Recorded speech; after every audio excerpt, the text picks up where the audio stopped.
We formed NGL in late 2010, went public in May of 11, and then we started our growth. We wanted to have multiple business segments to reduce our business risk.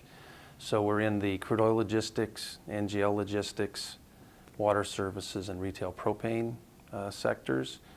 Having 4 different businesses allows us to make acquisitions and see assets and opportunities in 4 different sectors instead of just being limited to one. So part of our growth is due to having those 4 different segments. The other part of it is just due to what's going on in the energy business in terms of the shale plays, all the drilling that's going on, the vastly increased crude oil production, and along with it the water production that's being either flow back or produced water out of these wells that needs to be treated and disposed of. Our growth going forward is going to be predominantly continue in the water services, where we've completed a number of transactions this quarter, and the crude oil logistics.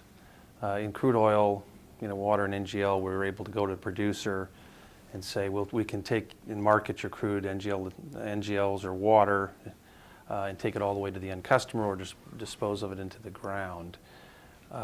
What we have in crude oil logistics are all the assets, meaning trucks, LAC units, were small blending stations on pipelines, pipeline space, the terminals, rail cars, tows, and barges. But what we don't have is ownership of pipelines and storage at the major storage hubs. So we're focused on getting into the pipeline ownership business.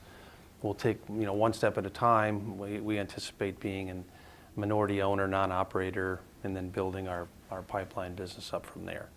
So crude oil logistics, when you're talking about pipelines and storage, those are big dollars. So that's where the majority of the capital goes.